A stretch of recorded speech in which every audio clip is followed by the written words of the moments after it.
Hello students, stable and unstable equilibrium का ये 10वां video है। एग्जाम्पल्स ऑन थ्योरम 1 का चौथा video. Welcome all of you. Example 8 और एग्जाम्पल 9 दो एग्जाम्पल हमने बोर्ड पे लिख दिया पहले से समय बचाने के लिए। पहले हम एग्जाम्पल 8 करेंगे, फिर एग्जाम्पल 9 करेंगे। एग्जाम्पल 8 का मैकेनिज्म थोड़ा सा कॉम्प्लिकेटेड है, सोल्यूशन साइज बड़ी नहीं है। एग्जाम्पल 8 पहले आप पढ़ लें, एग्जाम्पल 9 भी एक बार पढ़ लें। पहले हम एग्जाम्पल 8 करेंगे। जाहिर सी बात है, एग्जाम्पल 8 के सोल्यूशन को लिखने के लिए हमको कुछ मिटाना पड़ेगा। A thin hemispherical bowl, a thin hemispherical bowl of radius B and weight capital W rests in equilibrium on the highest point of fixed sphere of radius A, which is rough enough to prevent any sliding. Which is rough enough to prevent any sliding. ये वाक्यांश, ये part of sentence लिखा होता तो भी ठीक, नहीं लिखा होता तो भी ठीक, क्योंकि हम लोग पढ़ी जो मटेरियल मैटर रहे हैं इस समय वो थ्योरम नंबर 1 पे बेस्ड एग्जाम्पल्स उठा रहे हैं। थ्योरम नंबर 1 पे यही है कि अपर बॉडी लोअर बॉडी का जो कॉन्टैक्ट पोर्शन है वो स्लाइडिंग को प्रिवेंट करता है। रफ इतना है कि ऊपर वाली बॉडी नीचे वाली बॉडी पे सरके नहीं, फिसले नहीं, तो रोल कर सकता है। Inside the bowl is placed a small smooth sphere of weight small W। यही इस सवाल का थीम है। इस क्वेश्चन का जो मेन थीम है, यानी कि जिस पर हमें फोकस करना है, वो यही है।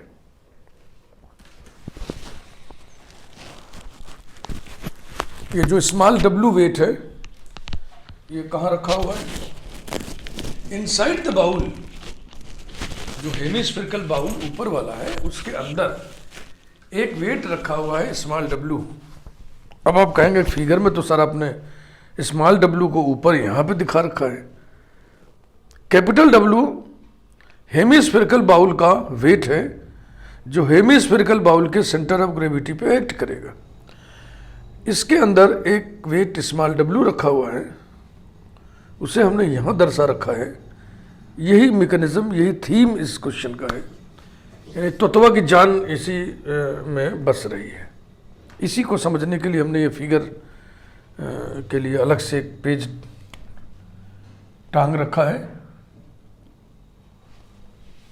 ये inside the bowl is placed a small smooth sphere of weight small W। इसी को समझने के लिए principle of transmissibility of force आपको समझना पड़ेगा, ठीक है ना। क्वेश्चन समझ में आ गया। एक हेमिस्फीयर है जिसका रेडियस A है ना, fixed sphere of radius A, यानी C से O तक A है, CO equal to A। Hemispherical bowl of radius B, ये हेमिस्फेरिकल बाउल है, इसका रेडियस B है, यानी कि O1C इक्वल टू B।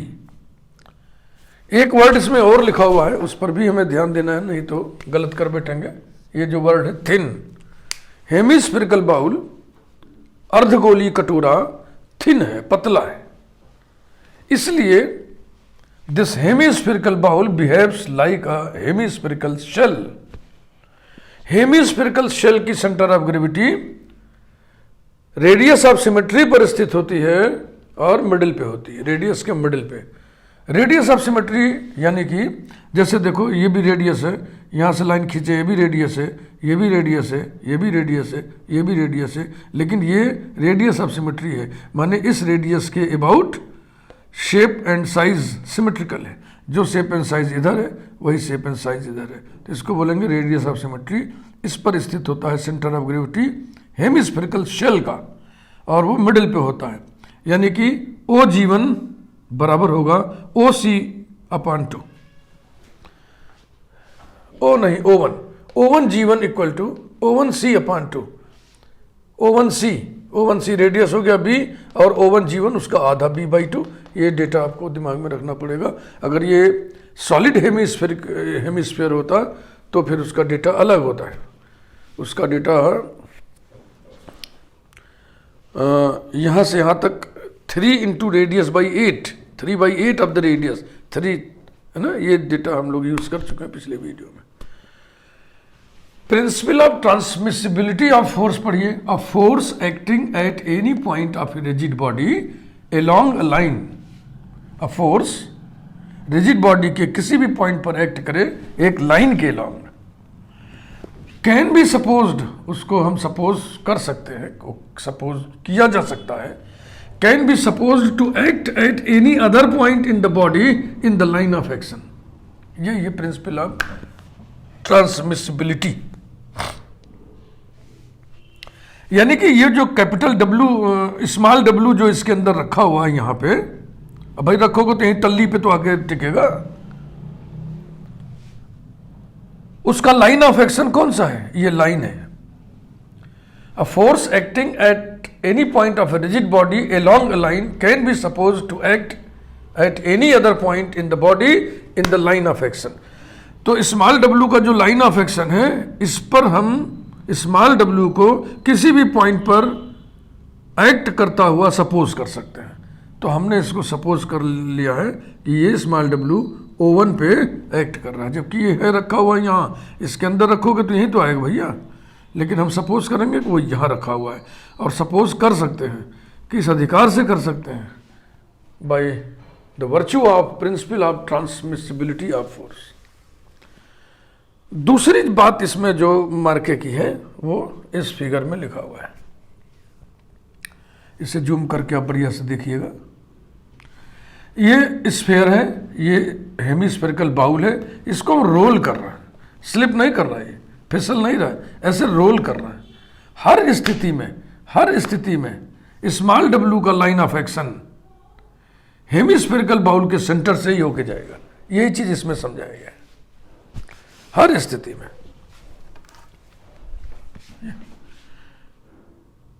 इस स्मॉल W का लाइन ऑफ एक्शन बाउल के सेंटर से होकर जाएगा। अब आइए इसको देखा, इस स्थिति में देखा है ना, ये सड़क के मान लो यहां आ गया।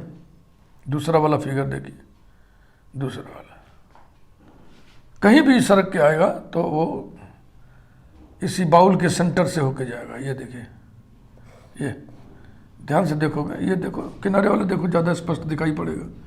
अब इतना जब लुढ़का दिए तो ये स्मॉल W यहाँ आ गया। इसका जो लाइन ऑफ एक्शन है वो कहाँ से होकर जा रहा है? बाउल के सेंटर से। हर स्थिति में यही आप देखेंगे। If the upper bowl is slightly displaced, the small smooth sphere placed inside it moves in such a way that the line of action of its weight always passes through the centre of the upper bowl. तो इस example में एक तो principle of transmissibility of force की जानकारी होनी चाहिए, दूसरे ये जो फिजिकल फैक्ट्स हैं ये विजुअलाइज होना चाहिए। उसी को विजुअलाइज करने के लिए फिगर हमने बना रखा है, और हमारी बुक में भी ये फिगर बना हुआ है, और बुक्स में आपको ये फिगर नहीं मिलेगा, यही मिलेगा बस। बाकी उसको ये होता है खुद ही महसूस कर लो। तो चलो फिर इसका सोल्यूशन शुरू करें। ओके, उसके पहले एग्जाम्पल 9 आप लोग पढ़ लो। A body consisting of a cone and a hemisphere on the base. Cone के बेस पर एक हेमिस्फीयर है, rests on rough horizontal table. ये टेबल है, ये हमने थोड़ा थिक बना रखा है। The hemisphere being in contact with the table, table के कॉन्टैक्ट में हेमिस्फेरिकल पोर्शन है। Show that the greatest height of the cone, so that the equilibrium may be stable, is √3 times the radius of this hemisphere. ठीक है ना। अब उसकी बातचीत बाकी बाद में।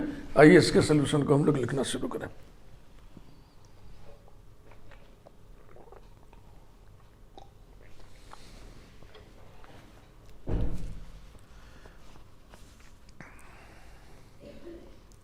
वंस अगेन आई रिपीट, चूंकि हेमीस्फेरिकल बाउल थिन है, इसलिए thin hemispherical bowl behaves like a hemispherical shell. So its CG is G1 such that O1 G1 equal to O1 C upon 2 equals to B upon 2.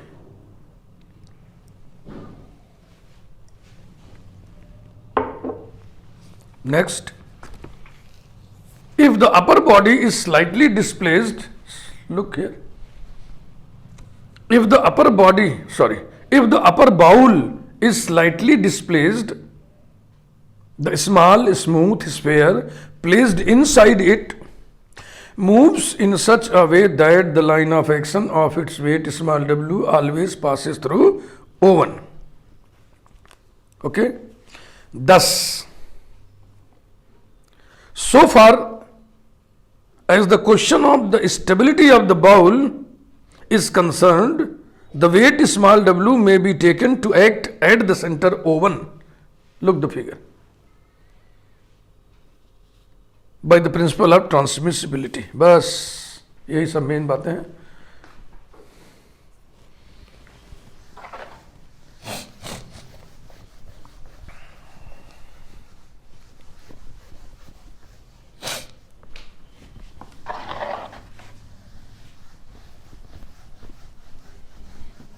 इतने space में हमें solution लिख देना है.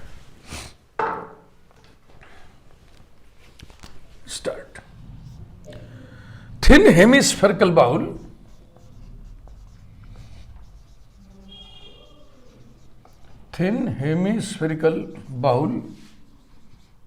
behaves like a hemispherical cell.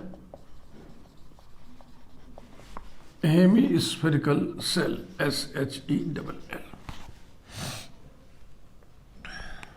And so,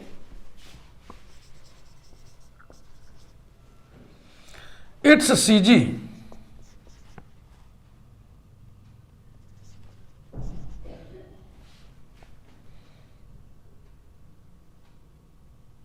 lies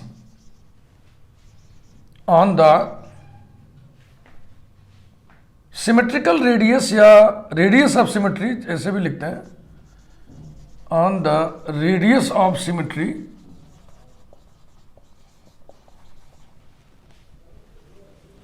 O1C. Figure भी देखते रहिए. Such that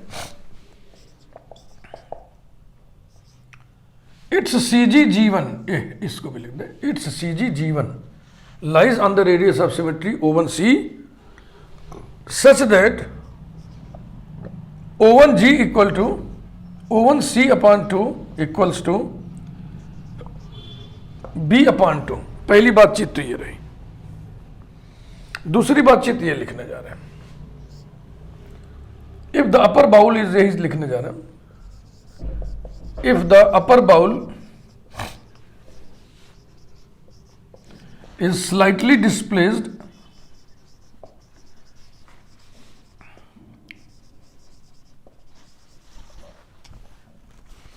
the small smooth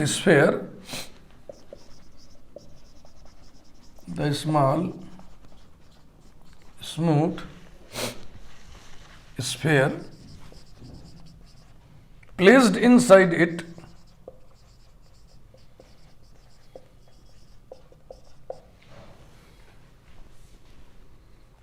moves in such a way that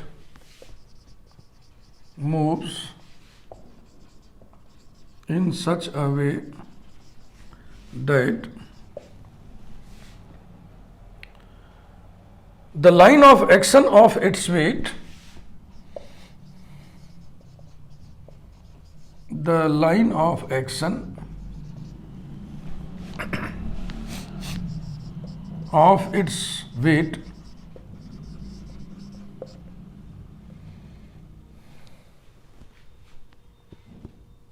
always passes through the center of the upper bowel.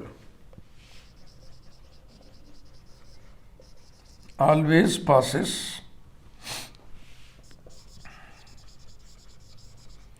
through the center of the upper bowl.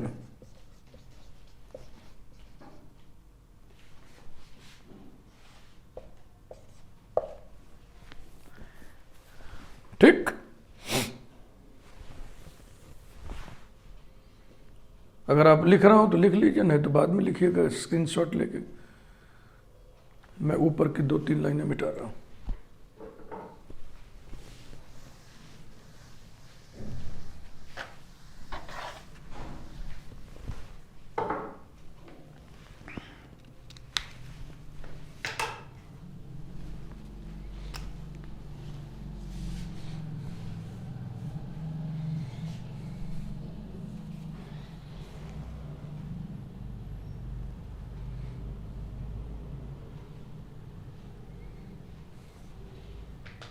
Always passes through the centre, centre को भी यहां पे इंगित कर दो, indicate कर दो, O one of the upper bowl.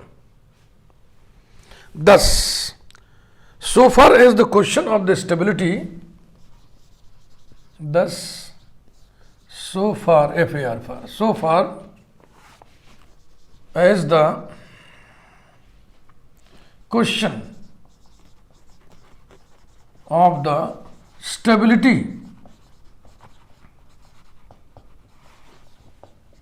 of the bowl is concerned,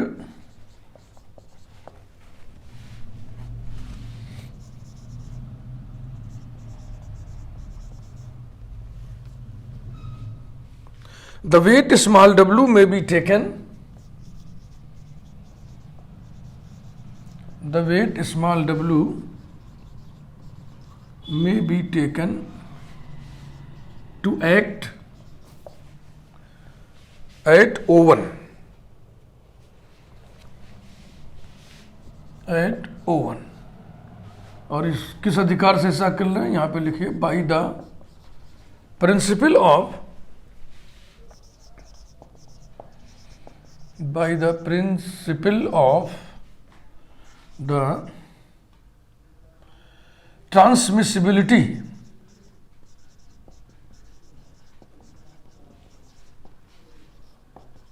of the force। ये रही बात। इसके बाद फिर अब थ्योरम नंबर 1, उसमें आपको अपर बॉडी के स्फेरिकल पोर्शन का रेडियस, लोअर बॉडी के स्फेरिकल पोर्शन का रेडियस, पॉइंट ऑफ कॉन्टैक्ट से अपर बॉडी के सेंटर ऑफ ग्रेविटी का हाइट, ये सब चाहिए। अपर बॉडी कंपाउंड बॉडी है, 2 फोर्सेस हैं, कैपिटल W, स्मॉल w। तो पहले तो अपर बॉडी के सेंटर ऑफ ग्रेविटी का लोकेशन हम लोग प्राप्त करेंगे। सी से होके जाने वाली जो हॉरिजॉन्टल लाइन है, इसी फिक्स्ड लाइन से हम अपर बॉडी के सेंटर ऑफ ग्रेविटी की हाइट मेजर करने जा रहे हैं। इसको हटा दे रहे हैं।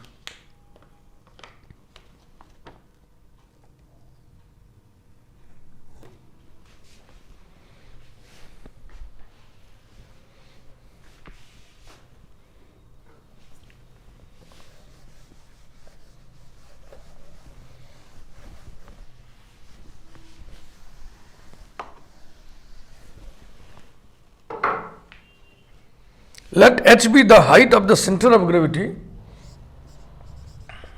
small h be the height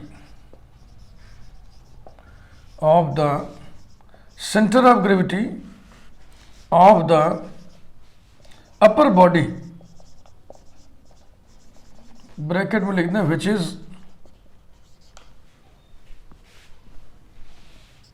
is a compound body,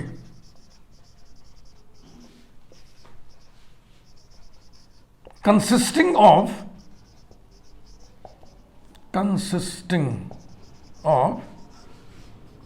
two forces, capital W at G1 and small w at O1, full stop. Then let h be the height of the center of gravity of the upper body from, वाक्य पूरा नहीं हुआ अभी, from the fixed point C. Then h equal to capital W into C से capital W के point of application की दूरी G1C plus small w into O1C upon capital W plus small w equals to capital W into G1C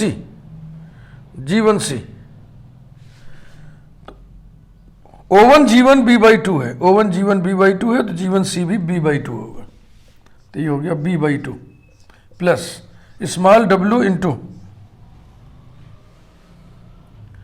ये पूरा B upon capital W plus small w हो गया।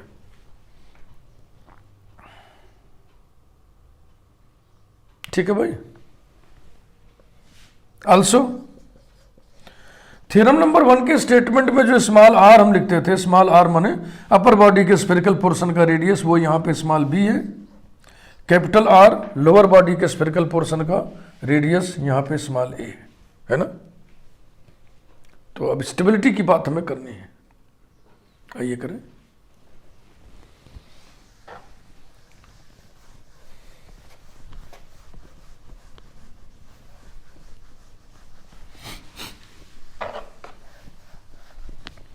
Now,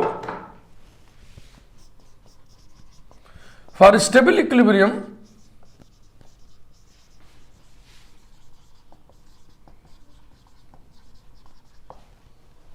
one by H greater than 1 by r plus 1 by capital R, यही होता है।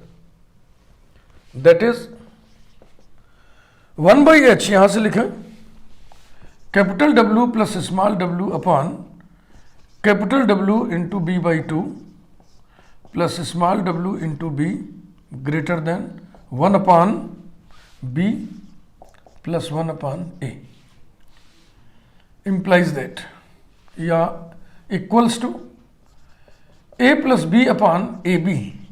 तो ये यहां से B कॉमन होगा और यहां B कैंसिल हो जाएगा।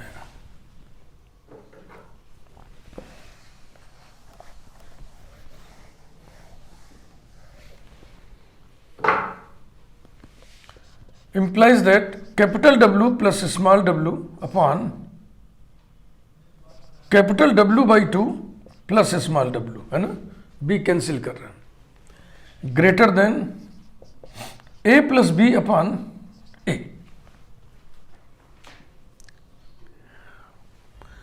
स्मॉल w एक तरफ रखना है, कैपिटल W दूसरी तरफ रखना है, तो क्रॉस मल्टीप्लाई पहले करें हम लोग। implies that A into capital W plus small w greater than A plus B into capital W/2 plus small w implies that A capital W plus A small w greater than A plus B into capital W upon 2 plus A plus B into small w। Small w को एक तरफ ले आइए, A minus bracket में A plus B, ये रहा। चलो ठीक है, स्मॉल w ग्रेटर देन, अब कैपिटल W एक तरफ रहेगा, A plus B upon 2 minus A, ये रहा ऐसा। implies that minus B capital W greater than B minus A upon 2 capital W। Minus से गुणा कर दिया जाए दोनों तरफ, ये गड़बड़ लिख दिया भैया, ए स्मॉल w, तो ये हो जाएगा small w less than A minus B upon 2 into capital W, और ये B भी इधर आएगा ना, तो यहाँ 2 ना होकर के 2b हो जाएगा। तो क्वेश्चन का लैंग्वेज पढ़िए, लिखा हुआ है the equilibrium is not stable unless small w is less than a minus b upon 2b multiplied by capital W। यानी जब भी small w less than a minus b upon 2b multiplied by capital W होगा तभी equilibrium stable होगा, है ना। Stable नहीं होगा जब तक ऐसा ना हो जाए, यानी जब ऐसा हो जाएगा तो इक्विलिब्रियम स्टेबल हो जाएगा। ये था सोल्यूशन। अब आप जल्दी से एग्जाम्पल 9 को देखिए, फटाफट उसको भी कर लिया जाए। स्टैटिक्स है भाई, बहुत टाइम लेता है।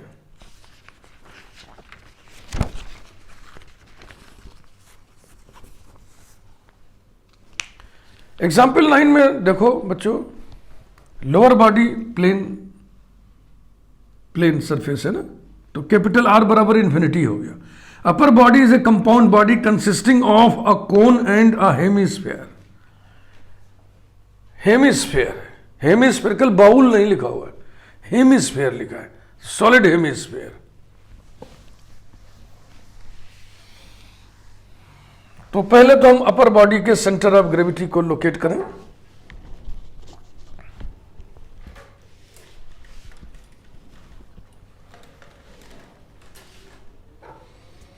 ठीक,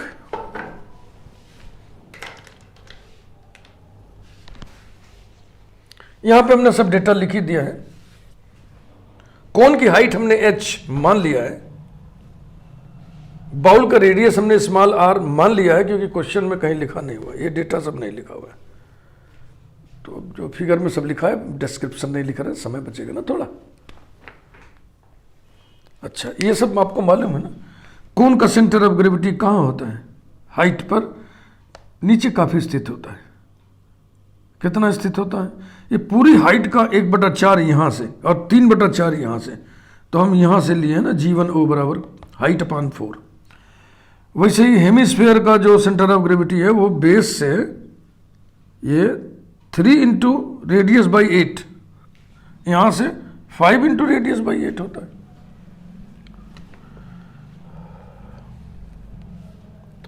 Let small m1 and small m2 be the masses and small v1 and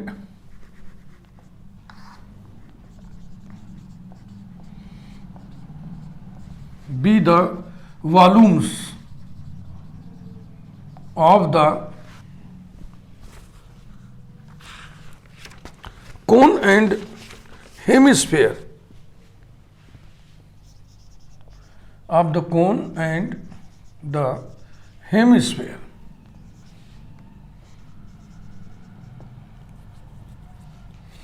अब लेट शब्द लिख रहा है तो यहीं पर इसको भी लपेट दीजिए। ऑफ द कोन, ब्रैकेट में लिख दो, of the height h and the hemisphere, bracket में रेडियस बढ़ा दीजिए यहां पे, of the radius small r respectively. ऐसा then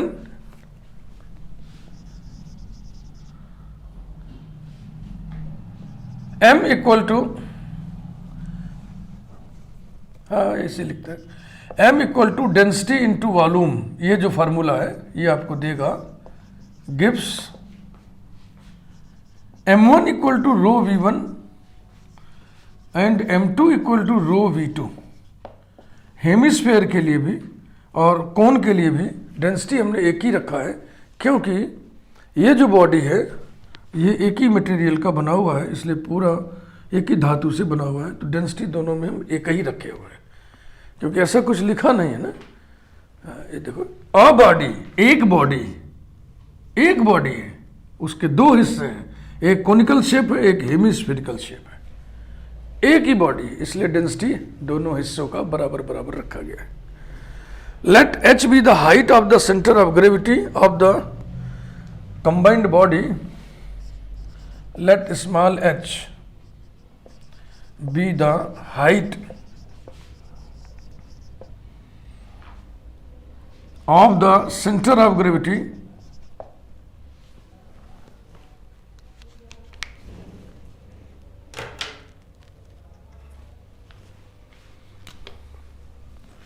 of the upper body,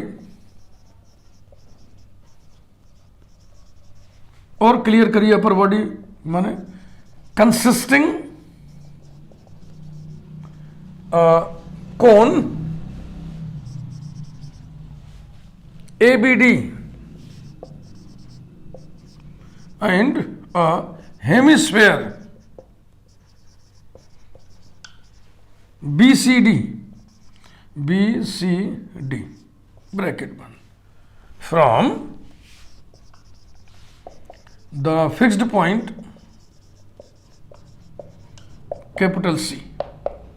वो फिक्स्ड पॉइंट कोई और भी हम ले सकते हैं, लेकिन यहां पे एक चतुराई की जाती है, पिछले एग्जाम्पल में भी इस एग्जाम्पल में भी। ऊपर वाले कंपाउंड बॉडी के सेंटर ऑफ ग्रेविटी की हाइट किसी फिक्स्ड पॉइंट से मेजर करने का फॉर्मूला हम बार बार लिख रहे हैं।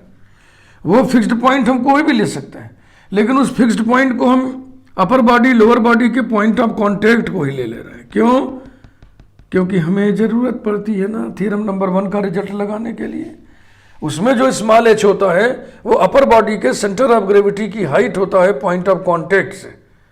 तो आखिर में हमको डेटा चाहिए ही चाहिए, तो हम स्किल चतुराई है, समझ लीजिए व्यवहार कौशल मैनिपुलेशन है कि फिक्स्ड पॉइंट हम C ही ले रहे हैं, तो एक पंथ दो काज हो जा रहा है।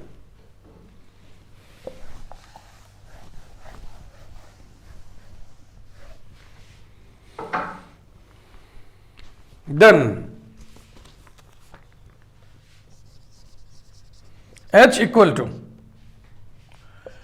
M1 इंटू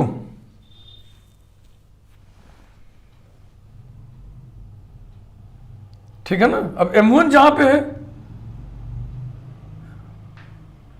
C से उसकी दूरी, तो CG1 ऐसा करें।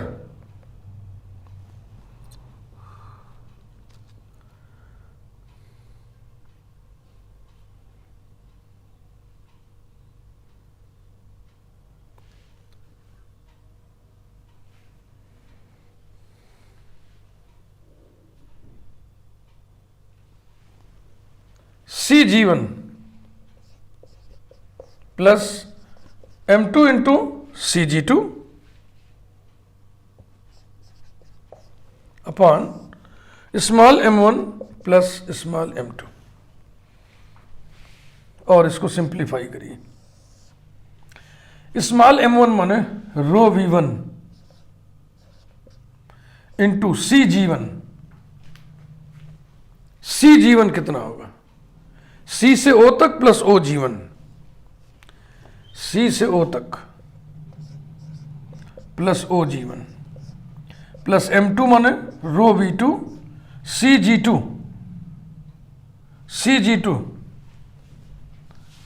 OG2 बराबर है 3R/8, तो CG2 बराबर होगा CO माइनस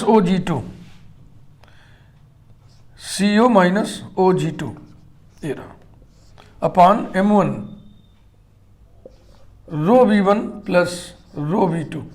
रो ऊपर नीचे कैंसिल हो गया, इंप्लाइज दैट स्मॉल v1 बाद में लिखेंगे, फिलहाल v1 लिखो ब्रैकेट में CO माने small r plus OG1 capital H/4 1/4 of the height of the cone plus small v2 into CO r minus OG2 है ना। OG2 माने 3R/8 upon V1 plus V2। यहां तक आ गए हम लोग। अब V1 V2 की वैल्यू इंसर्ट करिए। V1 कौन का वॉल्यूम है? V2 हेमिस्फेयर का वॉल्यूम है।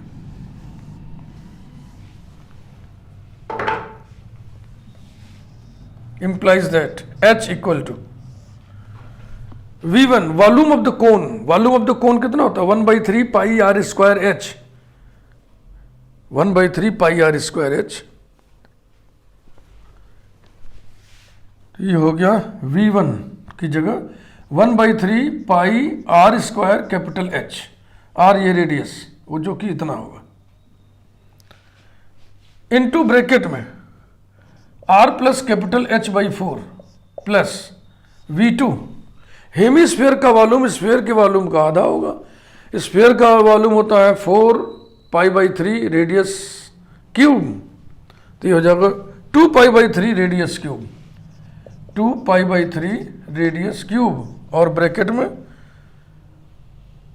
5r बाई 8, 5r बाई 8 ये रहा, upon V1 plus V2 1/3 pi are square h plus 2 pi by 3 r cube. अब देखो ऊपर नीचे सब में से क्या कट रहा है, पाई आर स्क्वायर बाई 3 कट रहा है, पाई आर स्क्वायर बाई 3 कैंसिल किया जाए, पाई आर स्क्वायर बाई 3 ये ऐसे में देखो गोला बना दो, यही काटना है ऊपर नीचे, पाई आर स्क्वायर बाई 3 ये, तो इसमें बच गया कैपिटल एच ब्रैकेट में are plus capital H by 4 plus pi are square by 3 निकाल दोगे तो यहां बचेगा 2r, 2r ब्रैकेट में 5r बाई 8 ये रहा, नीचे बच गया capital H plus pi by 3 ना 1/3 पाई आर स्क्वायर तो 2r ये आ गया। स्मॉल एच की वैल्यू आ गई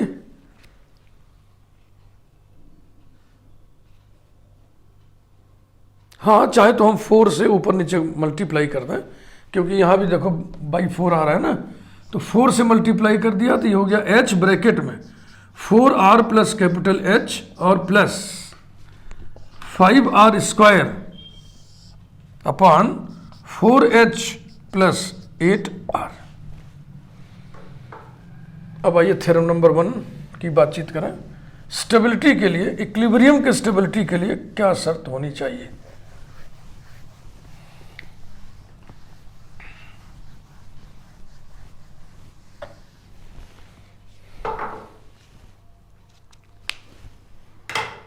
नाउ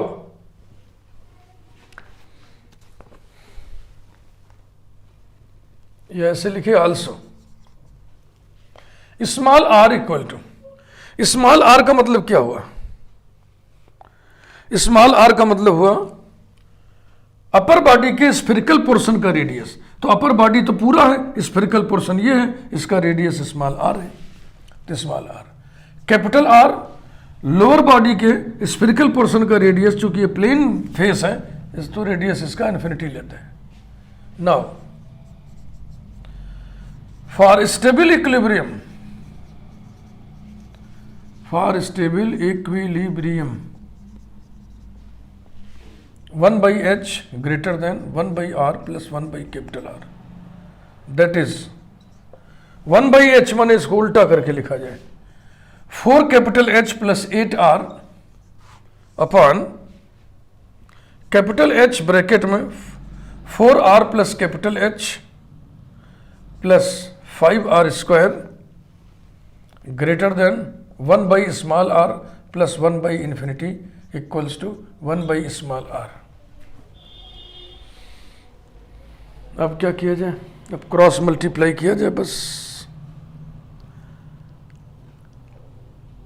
है ना, क्रॉस मल्टीप्लाई किया जाए, और तो कोई रास्ता नहीं दिख रहा। चलो करें। Implies that 4 capital H plus 8R multiplied by R, okay, positive number है ना सब रेडियस, तो पॉजिटिव नंबर से मल्टीप्लाई करने से इनइक्वलिटी का नेचर नहीं बदलेगा। Greater than capital H with in the bracket 4R plus capital H और plus 5R square implies that 4 capital HR plus 8R square greater then 4 capital HR plus capital H square plus 5R square. 4 capital HR cancel हो गया। Implies that इस R square को धर लाइए, 8R square minus 5R square greater then capital H square implies that 3R square greater then capital H square. That is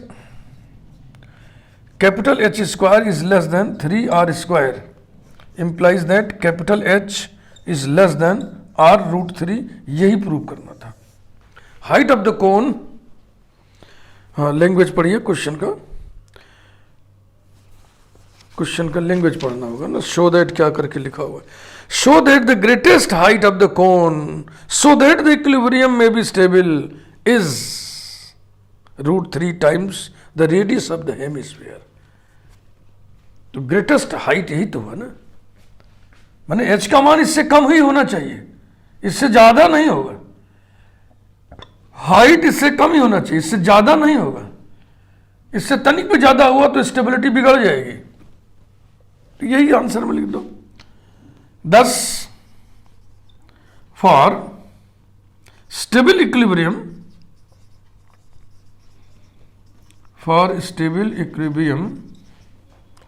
the greatest height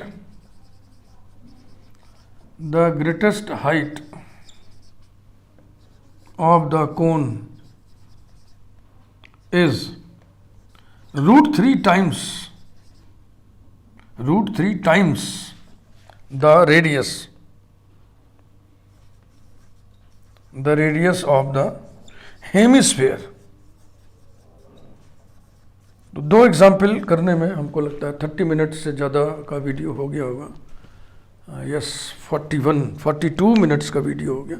statics की ये दिक्कत है, अब एक वीडियो में एक क्वेश्चन करना भी बहुत ज़्यादा, वीडियोस की संख्या बढ़ जाएगी। फिलहाल वीडियो को लाइक करें। Thank you. Stable unstable theorem number 1 पे अभी हम आपको और भी एग्जाम्पल बताएंगे। ओके।